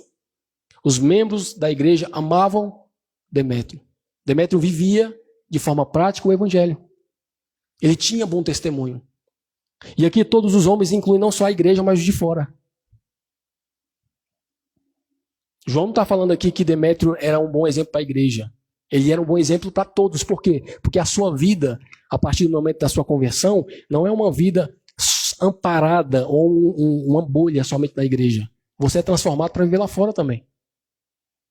A partir do momento que você se transforma numa nova pessoa, que você diz seguir a Cristo, a sua vida deve refletir todos os ambientes. A gente não é um bom homem só dentro da igreja. A gente deve ser um bom homem para toda a nossa vida. Toda parte da nossa vida deve demonstrar isso. É isso que ele diz aí. A vida desse homem era um exemplo. Demétrio tinha uma vida exemplar. E João fala, ó, ao contrário de Diótrefes, Demétrio tem um bom testemunho. Não siga o que é mal, siga o que é bom. Porque aquele que faz o bem é de Deus. Aquele que faz o mal, ele não viu a Deus. Os de fora davam bom testemunho. Os de dentro davam bom testemunho de Demétrio. Havia coerência entre o que ele falava, ou seja, a sua fé, a sua teoria, e o que ele praticava, a sua ação. Eram iguais. Ele dizia ser um cristão e vivia como cristão. Ele dizia servir a Deus e vivia como um verdadeiro servo. Ele tinha uma coerência cristã na sua vida pessoal, na sua vida familiar, na sua vida financeira, na sua vida profissional. Por que eu estou falando isso se a Bíblia não está dizendo? Porque a Bíblia diz que ele tinha testemunho de todos os homens, ele tinha um bom testemunho. Ou seja, a vida dele era pautada pelo Evangelho. Que bom receber um elogio assim, né, irmão? Imagina se fosse o seu nome aqui. Imagina se fosse o seu nome escrito aqui. Não siga essa pessoa, mas siga o irmão tal. Siga a irmã tal. Porque ela tem bom testemunho para todos os homens. Imagina. Como seria alegre para nós ouvirmos isso. Como foi interessante, como foi alegre ouvir isso, o próprio Demétrio ouvindo depois. Esse homem era um homem que tinha um bom testemunho. Ele vai dizer mais no final do verso. E da parte da própria verdade, até a própria verdade. Perceba. E da parte da própria verdade, sim, e também nós testemunhamos, e vós sabeis que o nosso testemunho é verdadeiro. Essa segunda parte ele vai dizer, e da parte da própria verdade, que a parte da própria verdade é o próprio Evangelho, é a parte da sua vida cristã, é a parte da igreja, é a parte da sua fé, é a parte da sua teologia. Ele tinha bom testemunho com essa parte da vida também.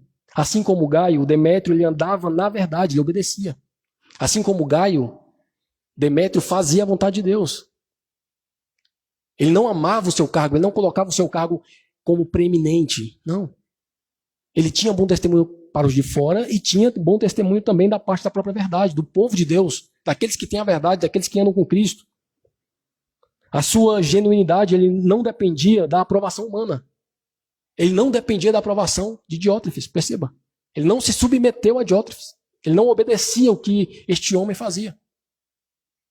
Ele obedecia ao que Deus mandava. A verdade estava encarnada nele. E é isso que nós precisamos ser, irmãos.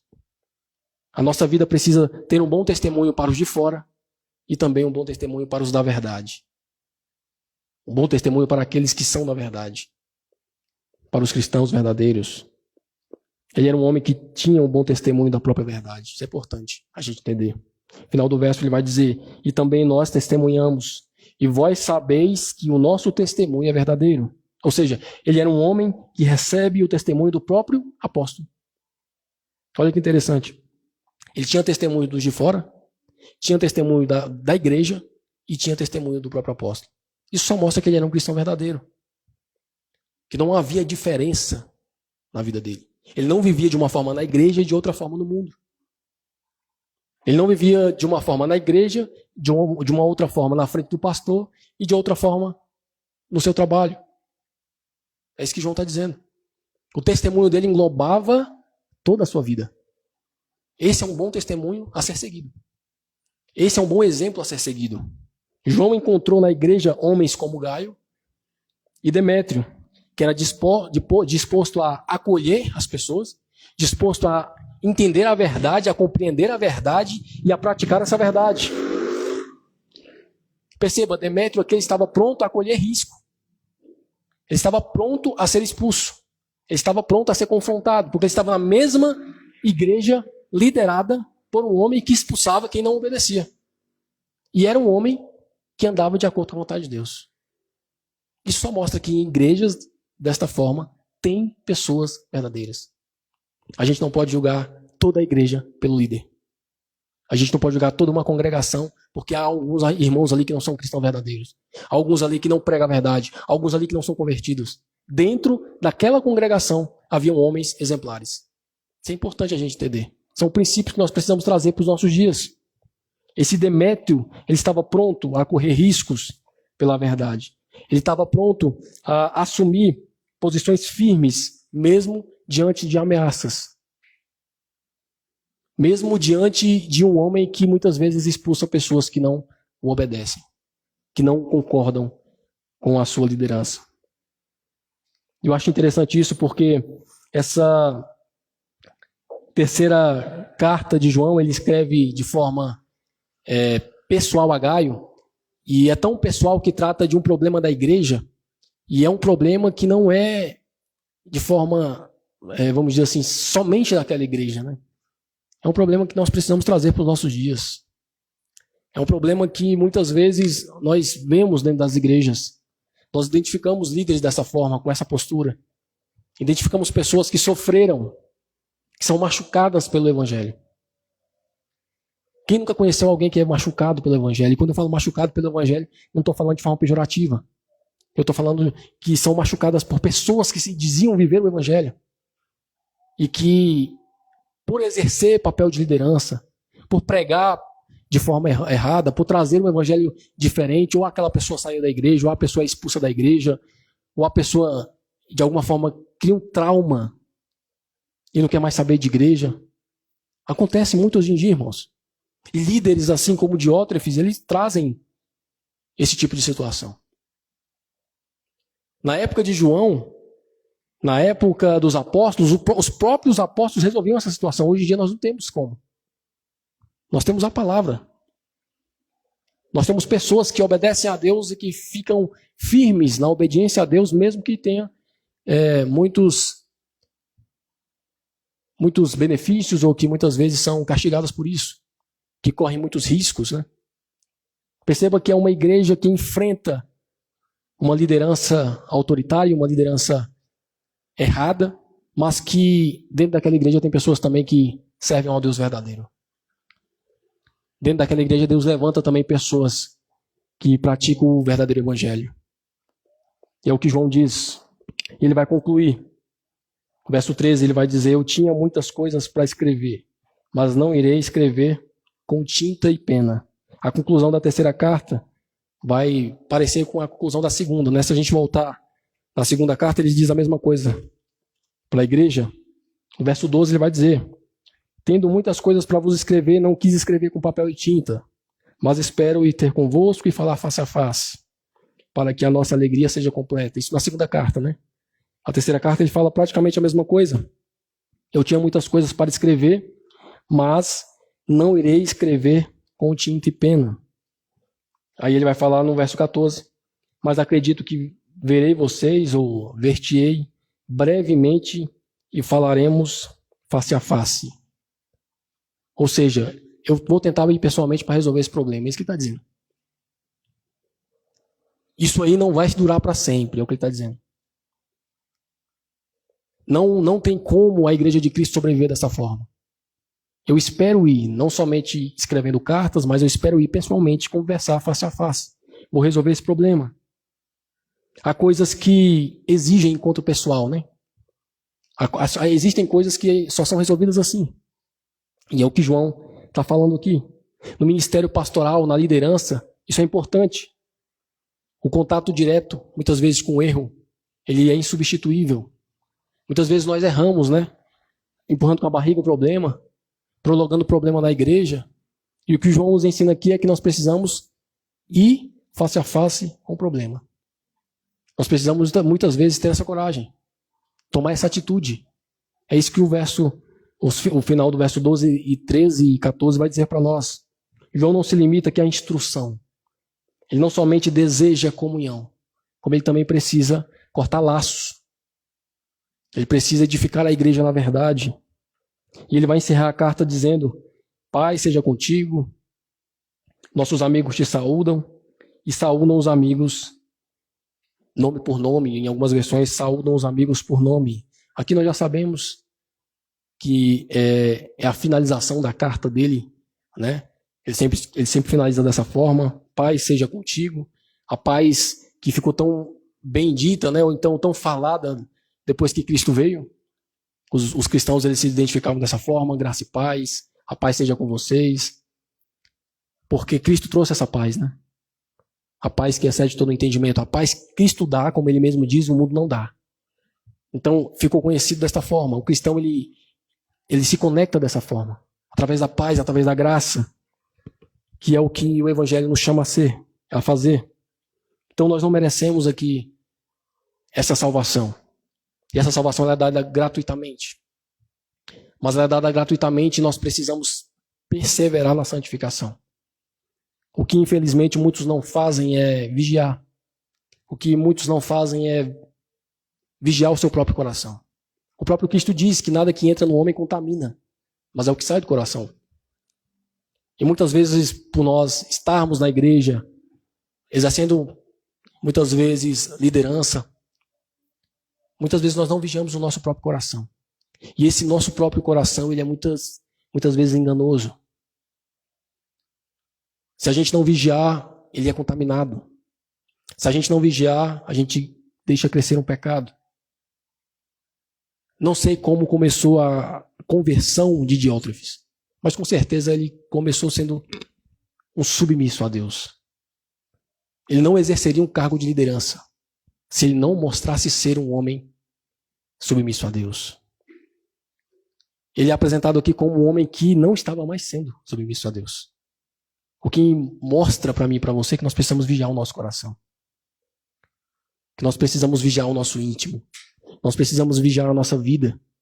Que ninguém está imune aos erros. Ninguém está imune aos pecados.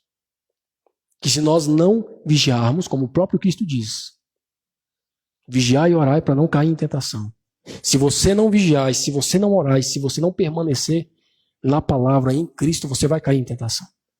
Não sei como Diótrefes começou. Também não sei como ele terminou. A Bíblia não diz se ele se arrependeu.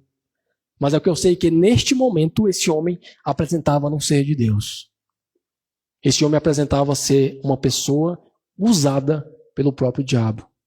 Uma pessoa que estava impedindo o avanço do Evangelho. Que eu e você, irmãos, como cristãos verdadeiros, não nos transformemos nisso. Não deixemos o nosso cargo de cristão, cargo de santo, cargo de salvo, fazer com que o nosso coração se torne um coração pecaminoso. Fazer com que o nosso coração se torne um coração duro, incircunciso. Não nos sentemos na graça que é dada por Cristo Jesus. Antes que nós possamos todos os dias vigiar, andar em Cristo, nos santificar e viver cada vez mais crescendo na graça e no conhecimento. Nos santificando, sendo orientado pelo Espírito Santo. Porque como eu disse aqui, não sei como Diótrefes começou, mas com certeza ele não começou mal. Que nós possamos terminar a nossa vida como uma jornada santa. Que nós possamos terminar a nossa vida como Demétrio, como o próprio Gaio, homens com bons testemunhos, homens que vivem na verdade, Homens que a sua vida, dentro e fora da igreja, ela é uma vida linear em Cristo. E que nós possamos vigiar o nosso coração, vigiar a nossa mente, pedir a Deus para que a nossa mente seja transformada na mente de Cristo. Pedir a Deus para que o Espírito Santo coloque em nós um novo coração todos os dias. Transforme o nosso coração todos os dias. Que é isso que nós precisamos. Muitas vezes nós falamos tanto de um coração transformado, né? Mas a Bíblia não nos apresenta um coração transformado, ele nos apresenta um coração novo. A Bíblia não nos apresenta um homem transformado, um homem novo. A nossa vida deve ser uma vida de mudança total. Por isso que Davi ora no Salmo pedindo, cria em mim um novo coração.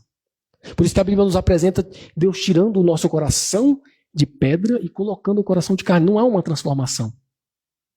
Não é uma transformação. É um coração novo. E nós precisamos desse coração novo. Nós precisamos dessa mente nova para sermos uma nova pessoa, uma nova criatura, uma pessoa que realmente continue vigiando, continue andando nos caminhos do Senhor. O que eu posso dizer desta carta de João é que, assim como ele escreve a essa igreja, esses erros acontecem até hoje. Mas que o que é escrito, como a própria palavra diz, tudo que é escrito para a nossa própria exortação e edificação. Que a gente olhe para esses homens e pegue os exemplos maus para não fazer e os exemplos bons para fazer. Que a nossa vida ela seja fundamentada nos princípios corretos ensinados pelos apóstolos. É isso que nós precisamos entender. Eu agradeço a oportunidade. Gostaria de convidar o grupo de louvor. Finalizamos as cartas de João. Se Deus permitir, a próxima carta que eu vou trazer é 1 de Pedro e 2 de Pedro. Nós vamos entrar em mais um apóstolo de Cristo. Vamos continuar falando do Evangelho. E temos muito a aprender. As cartas de Pedro, 1 e 2 Pedro, são cartas doutrinárias. Nós vamos aprender muito sobre eleição, sobre santificação, sobre chamado, sobre sacerdócio. Então a gente vai continuar crescendo na graça e no conhecimento de Cristo. Agradeço a oportunidade. Graça e paz a todos. Boa noite, irmãos. Graça e paz.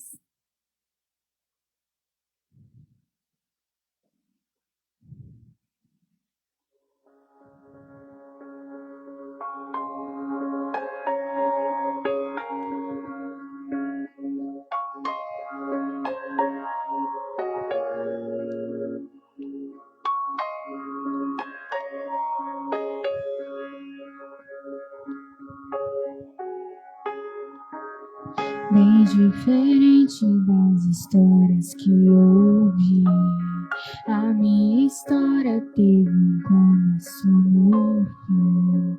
Quando o inferno pensou ter vencido, Jesus tomou a chave que me fez cativo. Esse amor perfeito me fez entender que diferente das histórias de TV, na minha história, Cristo é o mocinho. Na vida real, o maior vilão sou eu. Ganhar o mundo e perder a mim, estar no caminho, não chegar ao fim. Na minha luta do meu eu contra mim mesmo, os meus gigantes são os meus próprios desejos, e o que sai contamina mais do que entrou. Só Deus sabe o perigo de um homem sem amor. Olhar para a cruz é como olhar para o espelho. Reflete a glória que revela os meus defeitos. Na vida real, o maior vilão sou eu. Na vida real, o maior vilão sou eu.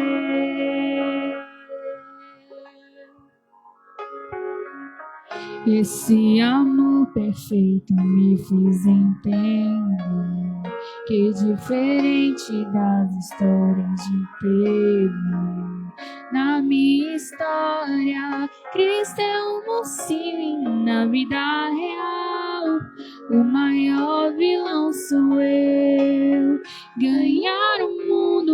perder a mim. Estar no caminho, não chegar ao fim. Na minha luta do meu eu contra mim mesmo. Os meus gigantes são os meus próprios desejos. E o que sai contamina mais do que entrou. Só Deus sabe o perigo de um homem sem amor. Olhar pra cruz é como olhar para um espelho. Reflete a glória que revela os meus defeitos. Na vida real, o maior vilão sou eu.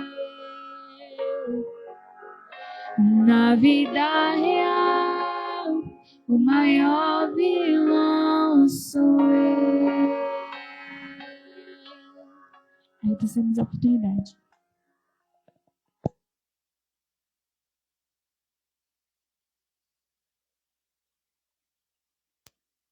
Amém. Graças a Deus. Agradeço a Deus pela vida do pastor. Mais uma carta terminada, né? E a gente siga assim, irmão, rompendo, né, no aprendizado. Eu quero encerrar. Eu quero ler 2 versículos. Não precisa acompanhar, irmãos. Da carta de Paulo a Timóteo, verso 16. Diz assim, 15 e 16.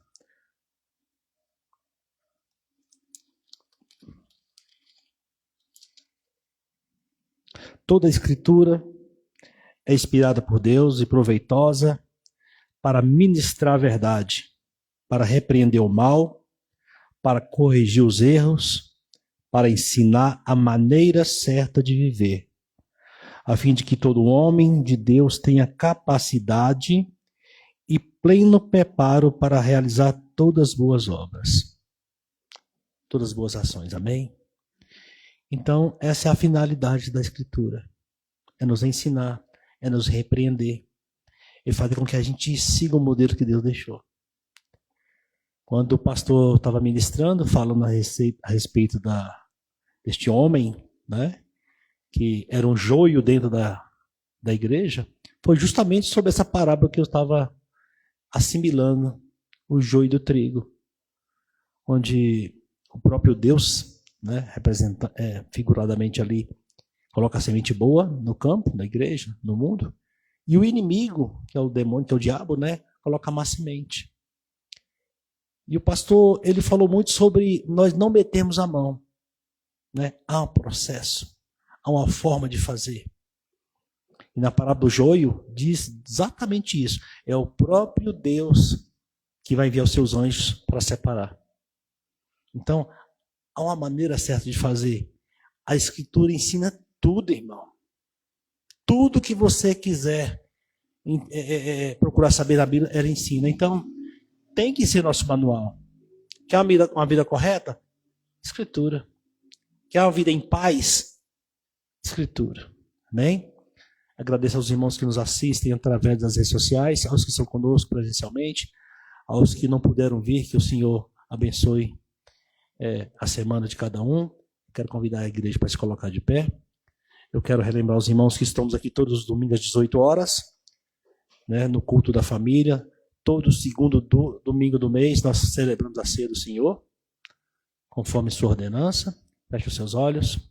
Pai Santo e Eterno Deus, obrigado pela tua palavra, Senhor Deus. Eu te peço que o Senhor venha nos capacitar, não somente a entender, a compreender, mas a viver a sua palavra, Senhor Deus. Que ela nos ensina tudo aquilo que é necessário para que nós tenhamos uma vida cheia de paz, uma vida que te agrade, Senhor Deus. Nós vivemos uma constante luta no nosso coração, no nosso ser, porque somos pecadores e vivemos na carne. No entanto, sabemos, Senhor Deus, que o Senhor nos chamou e tem nos separado, Senhor Deus, para uma grande obra neste mundo. Até aquele dia que o Senhor virá nos buscar. Eu te peço que o Senhor abençoe a família de cada um aqui representada. Nossa semana seja cheia de paz. Nos livre de todo mal. Nos livre, Senhor, também do homem e da mulher de coração enganoso. Nos livre, Senhor, de todo aquilo que não provém de Ti, Senhor Deus. Capacita-nos, Senhor Deus, para Te adorar, para Te servir, onde quer que estejamos, onde quer que o Senhor nos coloque, Pai.